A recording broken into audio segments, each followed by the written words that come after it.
तो मैंने उस नंबर पे रिंग किया, लड़के ने फ़ोन उठाया। वेरिफिकेशन के बाद मैंने बड़े प्यार से उस लड़के से पूछा, माय डियर बॉय, अचानक जीवन के बारे में कहाँ से पता चला? और लड़का मुझे फ़ोन पर जवाब देता है, sir Google search engine sir. और उस दिन मुझे एक बात समझ में आई कि हमारे बच्चे जो है ना जीवन के बारे में गूगल में ढूंढ रहे हैं, क्योंकि शायद हम शिक्षक और माता पिता बच्चों को जीवन क्या है बता नहीं पा रहे हैं। व्यापार में क्या करना है क्या नहीं करना है, मैं आपको कोई एडवाइस तो दूंगा ही नहीं बिल्कुल, क्योंकि आप अपने अपने क्षेत्र में बड़े अनुभवी हैं। मैं आपके अनुभवों का बड़ा प्यार से सम्मान करता हूँ। लेकिन एक चीज़ मैं ज़रूर बताना चाहूँगा, एक सफल व्यापारी ये भी होता है जो उनका आगे का एक्सपेंशन का भी ख्याल रखता है। और कभी ना कभी एक उद्योगपति है, व्यापारी ये महसूस करता है, एक बिजनेसमैन, कि मेरे काल के बाद, मेरे जाने के बाद ये बिजनेस में सही हाथों को सौंपूं। इसका मतलब ये है कि we should also prepare the next generation of leaders. और जिस लीडरशिप की हम बात कर रहे हैं, ताकि हम अपने बिजनेस को इसका एक्सपेंशन करने के लिए हमारे जो युवा पीढ़ी है, बच्चे हैं, और अगर आप बच्चों की आज की सिचुएशन को देखेंगे, इतनी हालत खराब है, क्योंकि मेरा सबसे ज़्यादा इंटरेक्शन बच्चों के साथ होता है और मैं इतनी जगह ट्रैवल करता हूँ और मैं महसूस करता हूँ कि जैसे कितने बच्चे, सब टेक्नोलॉजी उनको पता है।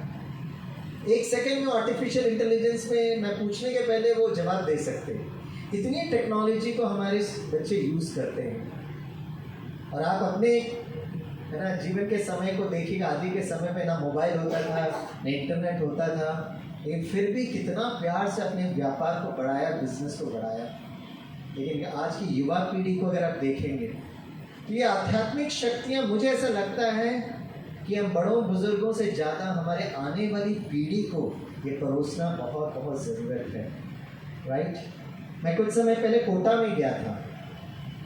कोटा एक ऐसी जगह है, राइट, जिसको कहीं ना कहीं एक गलत डबिंग किया गया। It is called as a suicide capital of the country. और आपको आश्चर्य होगा, कोटा एक ऐसी जगह है जहाँ पे IITs के लिए या एम्स के लिए बच्चों को तैयार किया जाता है, ट्यूशन इंडस्ट्री। और वहाँ पे इतने ज़्यादा आत्महत्या होने लगे हैं। और आजकल इसलिए आप कोटा में जाएंगे तो बहुत सारे जो हॉस्टल्स और ये सब बंद पड़ रहे हैं, क्योंकि वहाँ पे कोई लोग जा नहीं पा रहे हैं। कुछ समय पहले हम राष्ट्रपति भवन में आदरणीय राष्ट्रपति जी से भी मिल रहे थे, तो उन्होंने कहा, ब्रह्मा कुमारी इसके यूथ विंग को उन्होंने ये कहा कि आप लोग युवा बच्चों पर ज़्यादा फोकस करिएगा। और ख़ास उन्होंने इसलिए बोला क्योंकि पिछले 2-3 केसेस जो नज़र आए, राइट, और वो नज़र ये आए कि बच्चे के साथ उसकी मम्मा भी आत्महत्या कर रही है। डॉक्टर्स के हिसाब से माय डियर फ्रेंड्स, इस संसार का जो सबसे बड़ा जो डर है वो मृत्यु का भय होता है। डॉक्टर्स उसको परसेंटेज देते हैं 100 आउट ऑफ 100, राइट। छठे फ्लोर से जंप करना कोई मासी का घर नहीं है। पंखे पे लटकना हर एक व्यक्ति नहीं लटक सकता है। रायबरेली का क्या सिचुएशन है मुझे इतना नहीं पता, लेकिन मैं आपको मुंबई और पुणे की तो कहानी ज़रूर बताऊंगा, क्योंकि मेरा वहाँ पर रहना होता है। मुंबई में ऐसा सिचुएशन है कि अगर पिता बेटे को कहता है कि तेरा 12th क्लास का एग्ज़ाम है, जब तक 12th क्लास का एग्ज़ाम ख़त्म नहीं होता मोबाइल को टच नहीं करोगे, वो जाकर जंप कर जाता है। 31 दिसंबर 2024, मैं पिछले साल की बात बता रहा हूँ, पुणे में घटना घटी। बच्ची थोड़ा 12 साढ़े 12 बजे वापस घर आती है न्यू ईयर का पार्टी कर कर, और माँ उसको टोकती है कि पूरा रात आप कहाँ पर थे। पूरा रात नहीं था, 12:30 बजे हुए थे। फिर दूसरा दिन सुबह वो बस गुस्से में कमरे में जाती है। दूसरा दिन सुबह जब मम्मा गेट्स मतलब दरवाज़ा खटखटाती है, बच्ची खुलती नहीं है, तोड़ते हैं तो दिखाई देता है कि बच्ची लटक गई है। तो कभी कभी जब ये टॉपिक देखते हैं लोग कहते हैं भाई क्या ज़रूरत है ये आध्यात्मिक शक्ति और इसकी, राइट। लेकिन कहीं ना कहीं क्योंकि मेरा बैकग्राउंड साइकोलॉजी का रहा है, तो मैं जब ये स्टडी करता हूँ, कोटा का बच्चा इसलिए आत्महत्या कर रहा है क्योंकि उसको IIT में एडमिशन नहीं मिल रहा है। मैं भारत के इतने IITs में गया हूँ, मैं किसी IIT का नाम नहीं लेना चाहता हूँ, क्योंकि IIT अपने में बड़ा प्रतिष्ठित संस्थान है और वहाँ के बच्चे सचमुच बड़े बुद्धिमान हैं। लेकिन अगर आप गूगल में सर्च करेंगे या NCRB का रिपोर्ट पढ़ेंगे, नेशनल क्राइम रिकॉर्ड ब्यूरो, तो हम देखने को मिलता है कि कितने IITs में बच्चे आत्महत्या कर रहे हैं, और ये बहुत बड़ा चैलेंजिंग सिचुएशन हमको सामने दिखाई देता है। ऐसे समय पर इतना साइंस टेक्नोलॉजी के द्वारा हम अपने बिजनेस को तो संभाल पाते हैं, लेकिन घर के अंदर बिजनेस की हालत इतनी खराब, घर के अंदर इतने डिवोर्सेस हो रहे हैं। अगर आप रायबरेली का फैमिली कोर्ट में जाकर आप देखेंगे, पिछले साल 2024 में कितने डिवोर्स केसेस आए और आज के समय पर कितने केसेस आए। 6 महीने में आप देखेंगे कितनी सारी बढ़ोतरी हो गई है। राइट, सभी पढ़े लिखे हैं, सभी अच्छा अंग्रेजी बोलते हैं, सभी के पास अच्छा व्यापार है, लेकिन हालत इतनी खराब है। तो ऐसे समय पर ये टॉपिक रखा गया, मुझे लगता है बहुत बहुत वंडरफुल टॉपिक है। आइंस्टीन बड़े बुद्धिमान थे। कहते हैं आइंस्टीन की जो बुद्धि है ना, इट इज़ 155 प्लस, जिसको IQ कहते हैं। मेरे IIT बॉम्बे के बच्चों की जो IQ है, कहते हैं इट इज़ 105। इसका मतलब आइंस्टीन आपसे और हमसे बहुत ज़्यादा बुद्धिमान तो है ही। तो आइंस्टीन ने वर्षों पहले एक डायलॉग बोला था, and I would love to quote Einstein, जब वो कहते हैं इंग्लिश में, उन्होंने बोला, I fear the day when technology would surpass human interactions। मुझे वो दिन बहुत डर लगता है जब लोग आपस में बात नहीं करेंगे, लेकिन हमारे और आपके बीच में टेक्नोलॉजी आ जाएगी। आइंस्टीन ने डायलॉग कब बोला था दोस्तों? जब टेलीफोन का इन्वेंशन हो रहा था, ना तो ये मोबाइल थे ना इंटरनेट है, कुछ नहीं था, उस समय आइंस्टीन ने ये बात कही थी। मुझे डर लगता है उस दिन का जब लोग आपस में बात नहीं करेंगे। तो मैं कुछ सिखाने नहीं आया हूँ, कुछ बताने नहीं आया हूँ, लेकिन आज रविवार का दिन है, आकर एक स्नेह मिलन करें, एक दूसरे से मिलें, मुस्कुराएं। आपने इतना प्यार से मेरा स्वागत किया, थैंक यू वेरी मच। ये जो इंटरेक्शन बहुत ज़रूरत है। मुझे एक बार Tata institute of social sciences में बुलाया गया था। भारत का जो सबसे बेस्ट सामाजिक संस्थान अगर है, मुझे टिस बोलते हैं, Tata institute of social sciences. और वहाँ पर हम लोग ये चर्चा कर रहे थे कि भाई इतने सारे आत्महत्या बढ़ रहे हैं, डिवोर्सेस बढ़ रहे हैं, क्यों हो रहा है। तो जब मुझे बोलने के लिए कहा गया तो मैंने यही कहा कि घर में हर एक के पास मोबाइल फ़ोन है, लेकिन घर के अंदर ब्रेक डाउन कम्युनिकेशन, हम एक दूसरे से बात ही नहीं करते। राइट, वो डाइनिंग टेबल में सभी अपने अपनी मोबाइल की दुनिया में रहते हैं और हमको लगता है हम बहुत प्रगति कर रहे हैं। राइट, आश्चर्य होता है कभी कभी जब मैं घर में जाता हूँ किसी के, तो मामा अपनी छोटी सी बच्ची को लेकर आती है, देखो डॉक्टर स्वामीनाथन की बच्चा कितना बुद्धिमान है। मैंने कहा बताइए, देखो फटाफट मोबाइल में टक टक टक करके करता है। तो मैं कैसे माँ को समझाऊँ, कैसे उसके पापा को समझाऊँ कि मोबाइल को बहुत जल्दी से काम करने से कोई व्यक्ति बुद्धिमान नहीं होता है। तो मेरा जो रिसर्च एरिया है, वो research area is emotional and quantum intelligence. Emotion मतलब भावनाएं, क्वांटम मतलब ऊर्जा। हम भावनात्मक स्तर पर कितने बुद्धिमान हैं, भावनात्मक स्तर पर कितने शक्तिशाली हैं, ये बहुत बहुत ज़रूरत है। तो टेस्ट में मैंने कहा अगर आत्महत्या को कम करना है ना, तो मोबाइल को तो ऐसे नहीं कि बंद करके रखें, लेकिन एक दिल से दिल का संवाद होना चाहिए। तो आज मैं आप सभी को मैं रिक्वेस्ट करूँगा, अगर हम चाहते हैं कि हमारे आने वाली पीढ़ी राइट सशक्त हो, तो उनके साथ संवाद करना बहुत ज़रूरत है। मैं ये पूछना चाहूँगा, आप में से मेरे ऐसे कितने दोस्त अपने बचपन के दिनों को याद करिए, बचपन में जब आपको लव लेटर मिला था, वो जरा हाथ उठाएं। किन किन को लव लेटर हो रहे अब कुछ लोग सोचे लव लेटर की बात स्वामी भाई कह रहे, कैसे हाथ उठाए। मैं ये अपना सिचुएशन को क्लियर कर देता हूँ। बचपन के दिनों को याद करिए और मुझे बताइए आप में से कौन कौन ऐसे बैठे हैं जिनके माता पिता ने आपको कोई लेटर लिखा था। लव लेटर माता पिता नहीं भेजेंगे तो कौन भेजेगा भाई। हाँ देखिए, हाँ डॉक्टर साहब है, लेटर आया था ना क्या आपके घर पे। हाँ, मैं जब कॉलेज में पढ़ता था तो हर महीने मेरे पापा मुझे एक लेटर भेजते थे।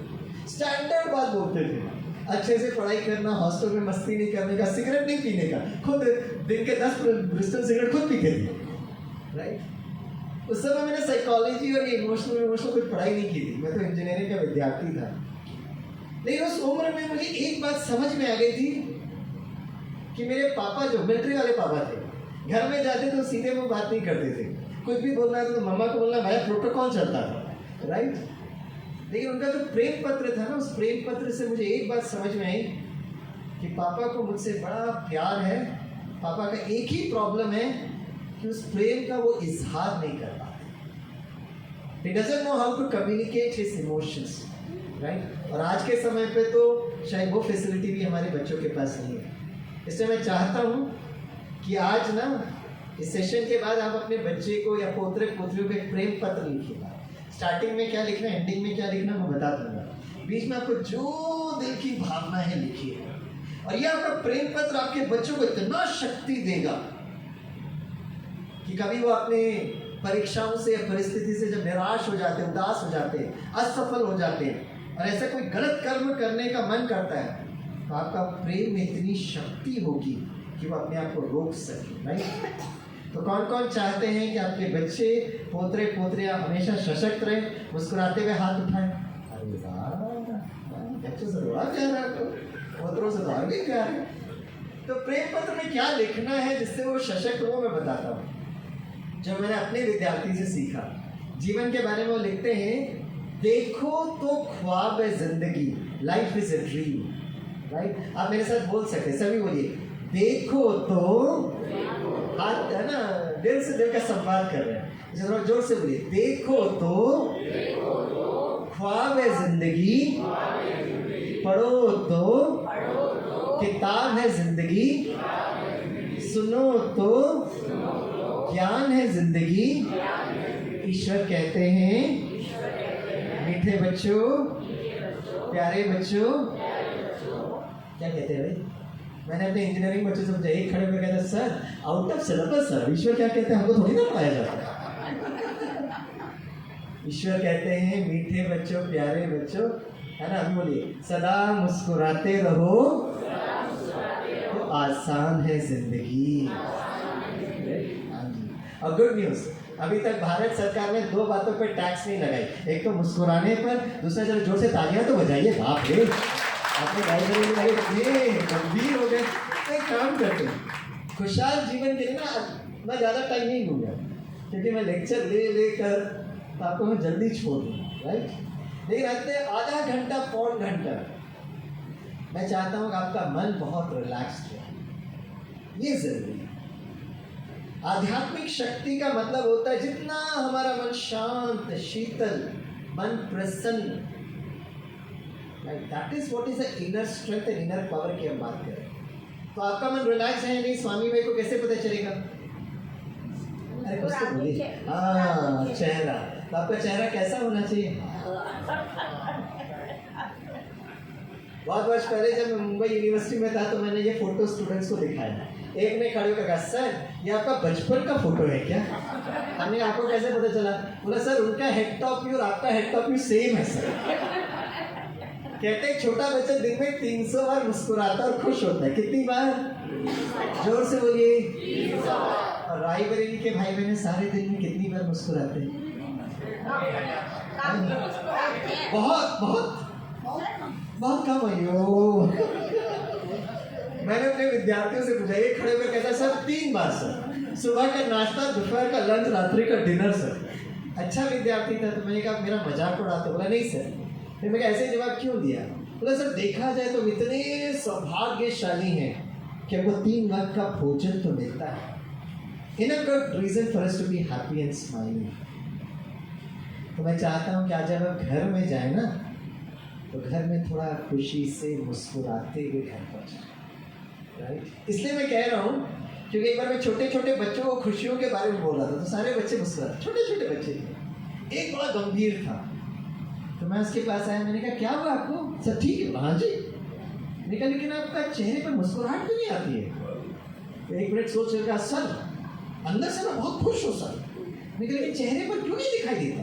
Sir internally I am very happy sir. मैंने कहा बच्चे लेकिन चेहरे पर क्यों नहीं दिखाई देता है? छोटू था, थोड़ा सोचा, खड़े होकर कान में पता क्या कहता है? अंकल मैन्युफैक्चरिंग डिफेक्ट है, पापा का चेहरा भी कुछ ऐसे ही है sir. So minus 3 papas of library। जब घर जाएंगे ना तो मुस्कुराते हुए जाइएगा, नहीं तो हमारे बच्चे ना हमें क्लेम करेंगे। खुश रहना का मतलब है, जैसे मैंने कहा, मन शांत और स्थिर। इसे जब अक्सर करके हम लोग क्या करते हैं, बच्चों को हमेशा उनको जब मोटिवेट करना होता है तो हम बड़े मोटिवेशनल ट्रेनर्स को बुलाते हैं और सारे लोग बच्चे पे लगे रहते हैं कि बच्चे you have to become successful, you have to become successful. और जब आप सक्सेस करते हो ना तो बिजनेस में भी सक्सेस। राइट? पता है दोस्तों, भारत का जो सबसे कठिन जो एग्जाम है भारत में, वो कौन सा एग्जाम है पता है? It is UPSC civil service exam. IIT के बच्चे भी लिखते हैं, आईएम के बच्चे भी इसको लिखते हैं, एम्स के बच्चे भी लिखते हैं। मतलब क्राइटेरिया के हिसाब से सबसे कठिन एग्जाम जो भारत में है, it is UPSC civil service exam. कितने लोग लिखते हैं भारत में? करीब 10 लाख लोग लिखते हैं बच्चे। कितने लोगों का सिलेक्शन होता है? करीब 600। कितने लोग अपने नाम के लिए उसमें आईएएस लिख पाते हैं? 200। मतलब सक्सेस परसेंटेज कितना है? 200 डिवाइडेड बाय 10 लाख इंटू 100, 0.00002%। और जब ये कोई रिजल्ट डिक्लेयर होता है तो हर न्यूज़पेपर में, टीवी में, मीडिया में, Facebook, Instagram, Twitter, all India rank 1, all India rank 2, all India rank 3। बहुत अच्छी बात है, नथिंग रॉन्ग इन इट। नहीं, कभी समाज ने वो 99.9998% जो बच्चे जो असफल हुए हैं, उनकी मानसिक अवस्था को समझने का कभी हमने प्रयास किया क्या? नहीं, हम तो ऑल इंडिया रैंक 1, 2, 3 की बात कर रहे थे। कभी टाइम मिलेगा ना तो दिल्ली जाना। दिल्ली तो आप लोग जाते रहेंगे। दिल्ली में एक जगह है जिस कॉलेज चाणक्यपुरी, वहाँ पर ट्यूशन इंडस्ट्री है आईएएस की। वहाँ के बच्चों से मैं मिला, पूरी जवानी खत्म हो जाती है, रट कर यूपीएससी क्लियर करना है। 4 बार अटेंड किए, 5 बार अटेंड किए, ओवर एज हो गए। और मैं ऐसे बच्चों से मिलता हूँ, राइट, उनका ओवर एज हो गया, अटेम्प्ट खत्म हो गया, और उनकी मानसिक अवस्था ऐसी हो जाती है कि बैंक पीओ एग्जाम तो छोड़ो, एक बैंक का क्लरिकल एग्जाम भी पास होना उनको मुश्किल होता है। तो मुझे लगता है आध्यात्मिक सशक्तिकरण का मतलब होता है, राइट, उनको जब असफलता होती है, उस असफलता को सहन कर समाकर सामना करके आगे बढ़ने की शक्ति चाहिए। क्योंकि बिजनेस हमेशा सफलता नहीं होता, बिजनेस में ऊपर नीचे बहुत कुछ होता रहता है, हमेशा हम सफल हो जरूरी नहीं है, क्योंकि इतना ज्यादा सेंसेक्स फ्लक्चुएट होता है। बस अभी वेट कर रहे कब मिसाइल उड़ेगा और पूरा सेंसेक्स क्रैश होगा, ये होगा, वो होगा। कितना फ्लक्चुएशंस होते हैं भाई सेंसेक्स में, कितना बिजनेस में ऊपर नीचे होता है। तो मुझे लगता है ये आध्यात्मिक सशक्तिकरण की जो बात है ना, कि हमें अपने यंग बॉयज एंड गर्ल्स को असफलता के समय पर भी, उस असफलता के समय पर भी स्थिरता कैसे मेंटेन करना, स्टेबिलिटी। हमें याद आता बहुत वर्ष पहले जब हम अपने इंजीनियरिंग स्टूडेंट्स को पढ़ाते थे, तो एक विषय पढ़ाते थे, उस सब्जेक्ट का नाम है इंजीनियरिंग मैकेनिक्स। फिजिक्स के बड़े भाई साहब, तो 3-4 महीने हम अपने स्टूडेंट्स को पढ़ाते थे, और 4 महीने के बाद तो मेरे विद्यार्थी एग्जामिनेशन हॉल में जाते थे, मैं अपने स्टूडेंट्स को कहता था, बच्चों जैसे ही आप एग्जामिनेशन हॉल में गए, जैसे आपको प्रश्न पत्र मिला, 10 प्रश्न, एक भी प्रश्न का जवाब नहीं मालूम, उस वक्त भी अगर आप मुस्कुरा सकते हो तो जीवन की हर परीक्षा आप जरूर पास हो जाएंगे। क्यों? क्योंकि किसी ने क्या खूब कहा है, तालियां क्यों बजाई? तालियां क्यों बजा रहे हो? बजाना चाहिए। डॉक्टर मैंने आपने चालू किया, फिर बाकी सब कुछ चालू हो गया, लेकिन बजाया तो करेक्ट बजा। अच्छा बोला। हाँ, yes doctor man, I am also appreciating you. अभी कारण सुनिए, फिर तालियां बजाएं, और जोर से तालियां बजाना सभी लोग, राइट? क्योंकि किसी ने क्या खूब कहा है, फूल बनकर मुस्कुराना जिंदगी है, मुस्कुराकर गम भुलाना जिंदगी है। फूल बनकर मुस्कुराना जिंदगी है, मुस्कुराकर गम भुलाना जिंदगी है। जीत कर तुम खुश हुए तो क्या हुआ, जीत कर तुम खुश हुए तो क्या हुआ, हार कर मुस्कुरा सकते हो तो वह जिंदगी है। अब तालियां बजाओ। स्थिरता, और जैसे सेंसेक्स अप डाउन होता रहता है ना, अगर हम अपने मन का स्थिरता अगर नहीं मेंटेन किए तो सबसे बड़ा प्रॉब्लम इज अवर हेल्थ। और हेल्थ एक बहुत इंपॉर्टेंट सब्जेक्ट है, क्योंकि हिंदी में आपने कहावत सुनी होगी, जान है तो, थोड़ा जोर से बोलिए, जान है तो जहान है। एक बार हम इंडियन नेवी को प्रोग्राम कर रहे थे, तो सारे कैडेट्स बैठे थे, तो जब मैंने कहा जान है तो एक कैडेट खड़े होकर कहता, सर जहाज है। और कंपनी बहुत खुश है, राइट आंसर, राइट आंसर। अब ये शरीर में जहाज की हालत क्या हो गई मैं बताता हूँ। 15 या 20 वर्ष पहले अगर किसी व्यक्ति को दिल का दौरा पड़ना है तो 3 कंडीशन बहुत ज़रूरत है। आप सभी ध्यान से सुनेंगे, वो 3 कंडीशन कौन से हैं। पहला कंडीशन, हमारी उम्र 40 वर्ष के ऊपर होनी चाहिए। दूसरा कंडीशन, थोड़ा मोटापा होना चाहिए, उसको ओबेसिटी कहते हैं। और तीसरा कंडीशन, जेनेटिक कैरेक्टरिस्टिक्स, अनुवंशी। लेकिन आज दोपहर को आप सबके लिए खुशखबरी ये है दोस्तों, क्या किसी भी व्यक्ति को दिल का दौरा पड़ने के लिए सिर्फ एक कंडीशन की जरूरत है। बताइए कौन सी कंडीशन? नहीं सर, आप स्ट्रेस यूज नहीं कर सकते। वो तो हमारे छोटे छोटे प्यारे प्यारे बच्चों ने स्कूल में पेटेंट कर दिया।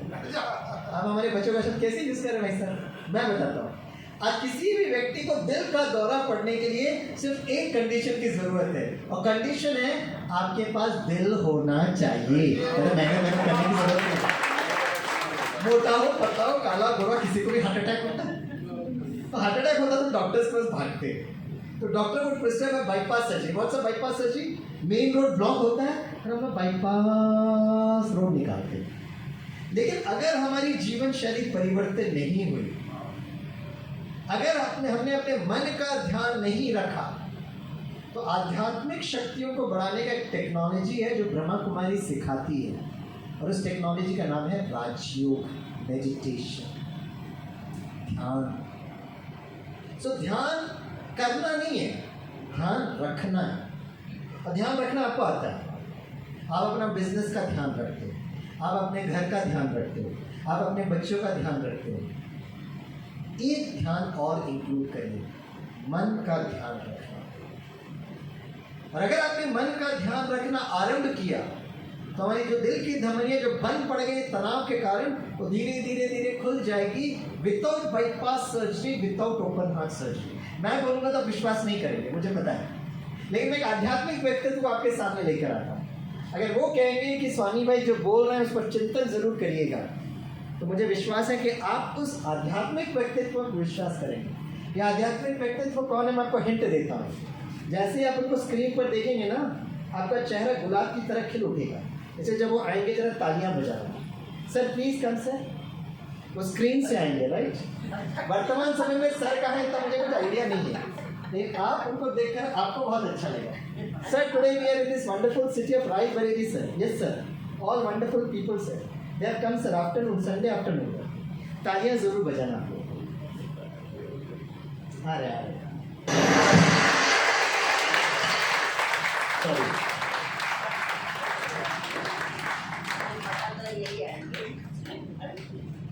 His Excellency the ex-President of India, Bharat Ratna late doctor Kalam sir. और मुझे बहुत अच्छा लगता है ये बताते हुए, डॉक्टर कलाम जब DRDO में थे, डिफेंस रिसर्च डेवलपमेंट ऑर्गेनाइजेशन, उस समय उन्होंने एक प्रोजेक्ट को स्टार्ट किया था, ये आध्यात्मिक सशक्तिकरण। किसके लिए? आपको जो तनाव होता है उसका मैं बड़े प्यार से सम्मान करता हूँ, आई एक्नॉलेज इट। लेकिन सबसे ज़्यादा जो तनाव होता है वो है यूनिफॉर्म फोर्सेस, पुलिस, पैरामिलिट्री और मिलिट्री फोर्सेस। डॉक्टर कलाम को बहुत क्लियरली पता था कि इनको सशक्त करने के लिए अध्यात्म की ज़रूरत पड़ेगी, मेडिटेशन की ज़रूरत पड़ेगी। इसलिए डॉक्टर कलाम ने ब्रह्मा कुमारी विद्यालय को अप्रोच किया, DRDO में। 1998 में यह प्रोजेक्ट स्टार्ट हुआ और यह समाप्त हुआ सन 2006 में। भारत के माननीय राष्ट्रपति होकर वो सारे विश्व के डॉक्टर्स को बड़े प्यार से समझा रहे हैं, apart from prescribing medicine, please prescribe meditation।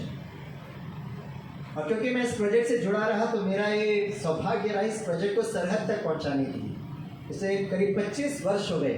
Indian army, navy, air force, BSF, CRPF, CASF, NSG, SSB, ITBP, right, CPI, all state police forces मैंने ट्रैवल किया और उनको सशक्तिकरण की बात बताई। जितने भी पुलिस फोर्सेस होते हैं, मिलिट्री, पैरामिलिट्री फोर्सेस, राइट, अगर आप राष्ट्रपति भवन में जाएंगे तो वहाँ राष्ट्रपति के लिए अलग सा गार्ड्स होते हैं। इस बार का हमारे सिक्योरिटी सर्विस विंग के कॉन्फ्रेंस में SPG के लोग आए, SPG special protection group, Bharat के प्रधानमंत्री की जो रक्षा करने वाले लोग।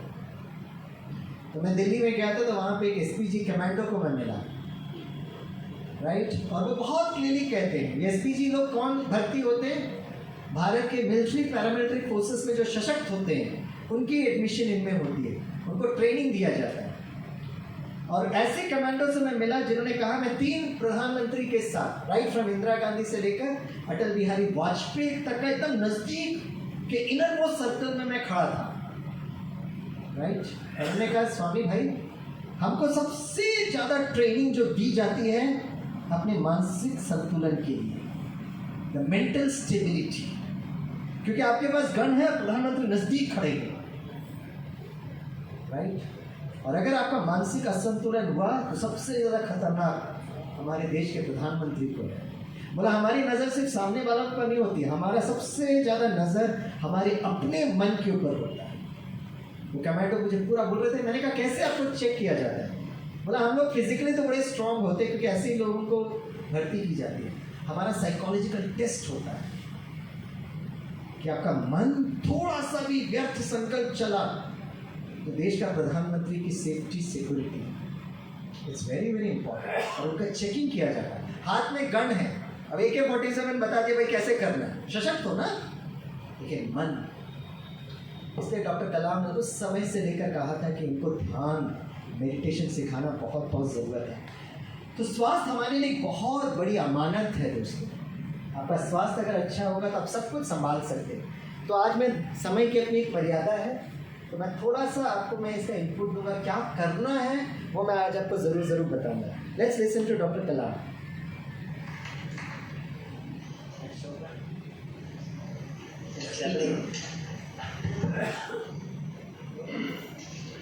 His Excellency, President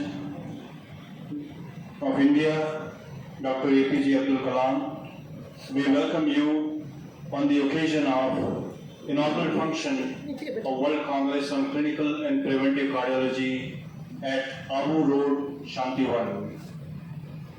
We are very good. Abu road Shantivan. आप में से कितने लोग हैं जो ब्रह्मा कुमारी इसके हेडक्वार्टर्स में कभी ना कभी आए हैं? वो जरा हाथ उठाएं। कितने लोग अभी तक नहीं आए हैं? वो जरा हाथ उठाएं। तब आइए भाई साहब, हम आपका स्वागत करते हैं, इसलिए इतनी दूर से हम हेडक्वार्टर से आए हैं। कभी टाइम मिलेगा तो ज़रूर आइएगा। मुझे पता है आप लोग का बिजनेस बहुत इंपॉर्टेंट है, लेकिन हमारे देश के सभी प्रधानमंत्री और राष्ट्रपति लोग पहुँचे, राइट फ्रॉम राजीव गांधी जी से लेकर ज्ञानी जील सिंह से लेकर PV नरसिम्हा राव से लेकर सभी लोग। रिसेंटली हमारे आदरणीय प्रधानमंत्री मोदी जी, मैं करीब 20 दिन पहले सिक्योरिटी विंग के कॉन्फ्रेंस में था। उस कॉन्फ्रेंस का इनॉग्रेशन, ये भारत पाकिस्तान का वो चैलेंज, पहलगाम के पहले की बात मैं बता रहा हूँ। उसके 3 दिन पहले हम वहाँ पे थे मार्शल में, सारे जो डिफेंस के फोर्सेस की ट्रेनिंग चल रही थी। तो आदरणीय गृह मंत्री ने उसका इनॉग्रेशन किया और आदरणीय रक्षा मंत्री ने उसका वैलिडेटरी प्रोग्राम किया। मतलब कहीं ना कहीं रक्षा मंत्रालय और गृह मंत्रालय को ये लगता है कि लोगों को सशक्त करने के लिए आध्यात्मिकता बहुत बहुत ज़रूरत है, राइट। तो डॉक्टर कलाम उसी का जिक्र कर रहे हैं। अब जो कंपेरर हैं वो जो नेशनल इंटरनेशनल जो फैकल्टी है उनका परिचय दे रहे हैं। हम समय की बचत करते हैं, डायरेक्टली डॉक्टर कलाम को सुनते हैं। Good to you, sir, being with us this evening and address difference. Introduction, what you have given. You can hear me, all of you? Yes? Yes? Okay. Now, first, before starting, I want to locate who are the Dilwalas there. Dilwalas. Please lift your hand, Dilwalas. First question doctor Kalam audience से पूछे कि audience में जो दिल वाले वो हाथ उठाए। कौन कौन दिल वाले बैठे हाथ उठाइए। अरे हाथ उठाइए। अरे थैंक यू भाई। किस हिसाब से दिल वाले? अच्छा दिल है, वेरी गुड मैडम, राइट। मैंने अपने मुंबई के स्टूडेंट्स को ये प्रेजेंटेशन दिखा, मैंने पूछा कौन कौन दिल वाले हैं, वो भी आपकी तरह मुस्कुराते हुए हाथ उठाए। मैंने कहा किस हिसाब से दिल वाले? एक विद्यार्थी खड़े को कह रहे सर दिल वाले वो जो दुल्हनिया को लेकर जाते सर। बट डॉक्टर कलाम दिल वाले उन पेशेंट्स को रेफर कर रहे हैं जिनके दिल की धमनियाँ बंद पड़ गई थी तनाव के कारण, और जिन्होंने अपने मन का ध्यान रखा और जिनके आर्टरीज ब्लॉक ओपन हो गए without bypass surgery, without open heart surgery. Doctor Kalam कहते हैं इसका वेबसाइट बनाइए, जर्नल बनाइए, पेपर प्रेजेंटेशन दीजिए। वैज्ञानिक होने के नाते उन्हें क्लियर कट इंस्ट्रक्शन दी थी कि सारे डॉक्टर्स के सामने वो दिल वाले पेशेंट्स भी बैठे रहना चाहिए ताकि डॉक्टर्स उनको देखकर महसूस करें। वेरीफाई कर रहे हो? Dilwalas, lift your hand, Dilwalas. Oh, beautiful. Very nice to meet all of you. अभी अपने पूरे प्रेजेंटेशन में बता रहे कैसे आर्टरीज ब्लॉक ओपन होते हैं, वो मैं उस पर नहीं जा रहा हूँ। आपको कभी कभी रिसर्च पर इंटरेस्ट होगा तो आप ज़रूर उसको देखिएगा, लेकिन क्या करना है उस पर हम जाते हैं। तो अपने आप को सशक्त करने के लिए 3 चीज़ें बहुत ज़रूरत है। ओके, 3 चीज़ें बहुत ज़रूरत है। नंबर 1 इज़ व्यायाम करना, एक्सरसाइज करना। ओके, अपने जीवन के बिजनेस को संभालना बहुत ज़रूरत है। तो पहला व्यायाम करना, दूसरा भोजन का ध्यान रखना, और तीसरा जो है मेडिटेशन करना। तो मैं एक्सरसाइज और डाइट बस 1-1 मिनट लूँगा, मैं ज़्यादा फोकस करूँगा मेडिटेशन पर, राइट। जब हम एक्सरसाइज की बात करते हैं, लोग बड़े हेल्थ कॉन्शियस हो गए होते हैं। सुबह उठते साथ वॉकिंग करते, जॉगिंग करते, योगासन करते, प्राणायाम करते, बहुत अच्छी बात है। लेकिन हमारा स्टडी ये कहता है वॉकिंग तो कर रहे हो, लेकिन किस मानसिक अवस्था के साथ वॉकिंग कर रहे हो? वॉकिंग कर रहे हैं लेकिन बहुत गुस्से से कर रहे हैं, तो 50 वर्ष में जो हार्ट अटैक होने वाला वो 40 वर्ष में आएगा। ऐसे जो भी व्यायाम करें उसको बहुत खुशी से करें, बहुत आनंद के साथ करें। आज मैं आपको 1 मिनट का एक्सरसाइज बताता हूँ। सभी थोड़े सीधे बैठे, अपने जहाज को थोड़ा सीधे बैठाइए। आपका जहाज बहुत महत्वपूर्ण जहाज है, ठीक है। तो 1 मिनट का एक्सरसाइज मैं बताता हूँ, ठीक है। ये मुझे एक्सरसाइज बहुत अच्छा लगता है। बहन जी थोड़ा मुझे मदद करिएगा, थोड़ा सेवा करिएगा, ये माइक पकड़िएगा। हाँ ये है, ये okay okay okay, thank you. Okay, आपको मेरी आवाज़ सुनाई दे रही है? हाँ, सभी दोनों हाथ ऐसे रखें, थोड़ा सा अच्छे से रब करना है। दोपहर के समय हम एकदम चार्ज हो जाएंगे, ठीक है। अच्छा, एक्सरसाइज क्या करना है, अपना बाएं हाथ ऐसे रखना, पहले देख लेना, और इंडेक्स फिंगर लेना, ये बात है ना, पहले देख लीजिए, तो आपका हाथ उठेगा। इसको 3 बार टैप करना, टैप करना मतलब ऐसे करना, और बहुत प्यार से डायलॉग बोलना, पता है क्या कहेंगे? वाह वाह वाह वाह जिंदगी वाह, वाह वाह कहना। हमारे मुंबई के वजह सुबह उठा हाय हाय से चालू करते हैं, और हाय हाय संस्कारी बन जाता है। हाय मेरी किस्मत, हाय मेरी पढ़ाई, हाय मेरी परीक्षा। आज से हाय हाय नहीं बोलेंगे, क्या बोलोगे? हाय बरेली के लोग बड़े बुद्धिमान। अच्छा, भी अपना बायां ऐसे रखें, इंडेक्स फिंगर लें, 3 बार टैप करके बोलिए वाह वाह वाह वाह। अब मैक्सिमम लोग तो बहुत अच्छा कर रहे हैं, लेकिन मैंने देखा सभा में पता है कुछ लोग कैसे कर रहे हैं, वाह वाह वाह। हाँ चलिए, काहे का वाह वाह। अब कहते हैं बिजनेस आगे बढ़ ही नहीं रहा है। हम फिर से एक्सरसाइज करेंगे। अगर हमने किसी को भी देखा वाह वाह वाह करते हैं, तो बड़े आदर सम्मान के साथ आपको बुलाएंगे, वो सारा माला जो है आपके गले में लटका देंगे, और सबके सामने करना पड़ेगा, ठीक है। रेडी? ज्योति बहन रेडी? हाँ, ज्योति बहन ने परमिशन लेना है ना, ज्योति बहन ने आपको निमंत्रण दिया। रेडी? हाँ करें। वैसे मैं किसी को बुलाने वाला नहीं हूँ, दिल आपका है, जहाज आपका, करना तो